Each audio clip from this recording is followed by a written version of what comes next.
ఇక దేశవ్యాప్తంగా పలు రాష్ట్రాల్లో వాతావరణం ఒక్కసారిగా మారిపోయింది.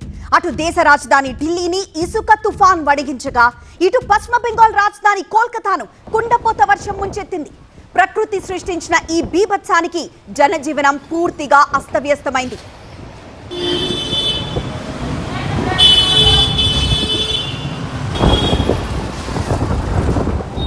ఢిల్లీలో వాతావరణం అకస్మాత్తుగా మారిపోయింది.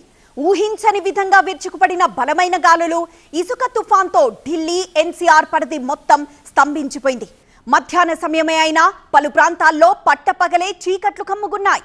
విజిబిలిటీ పూర్తిగా తగ్గిపోవడంతో పాటు వర్షం కూడా కురవడంతో వాహనదారులు తీవ్ర ఇబ్బందులు పడ్డారు.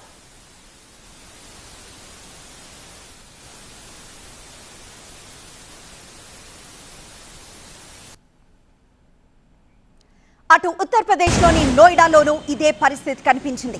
మధ్యాహ్నం ఒక్కసారిగా భారీ ఈదురుగాలులు వీచాయి. గాలుల ధాటికి నగరంలోని పలు ప్రాంతాల్లో భారీ వృక్షాలు నేలకూలాయి.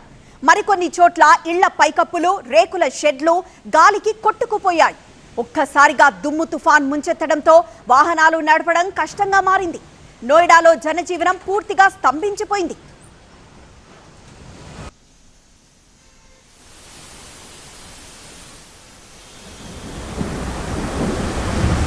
ఇక బెంగాల్ రాజధాని కోల్కతాలో ఈదురుగాలులతో కూడిన కుండపోత వర్షం బీభత్సం సృష్టించింది.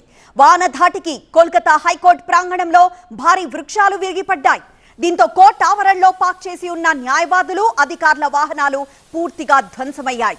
మరోవైపు ప్రెస్ క్లబ్, లోక్ భవన్ పరిసర ప్రాంతాల్లో రోడ్లపై చెట్లు కూలిపోవడంతో కిలోమీటర్ల మేర ట్రాఫిక్ నిలిచిపోయింది. బెంగాల్ రాష్ట్ర సచివాలయం, నబన్నా పరిసరాల్లోనూ చెట్లు విరిగిపడ్డాయి. అయితే అకస్మాత్తుగా చెట్లు కూలినప్పటికీ ఈ ప్రమాదాల్లో ఎవ్వరికీ ఎలాంటి గాయాలు కాలేదని, పెద్ద ప్రాణ నష్టం తప్పిందని అధికారులు ఊపిరి పీల్చుకున్నారు.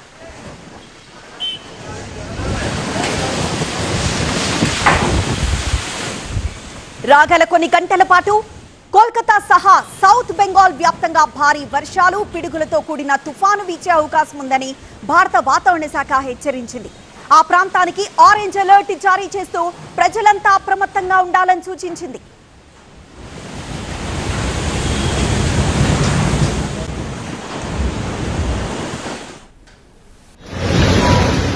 ఎడతెరిపి లేకుండా కురుస్తున్న వర్షం కారణంగా గోవాలోని పలు ప్రాంతాలు, రహదారులు జలమయమయ్యాయి. అనేక చోట్ల చెట్లు కూలిపోవడంతో ట్రాఫిక్ కు తీవ్ర అంతరాయం ఏర్పడుతోంది.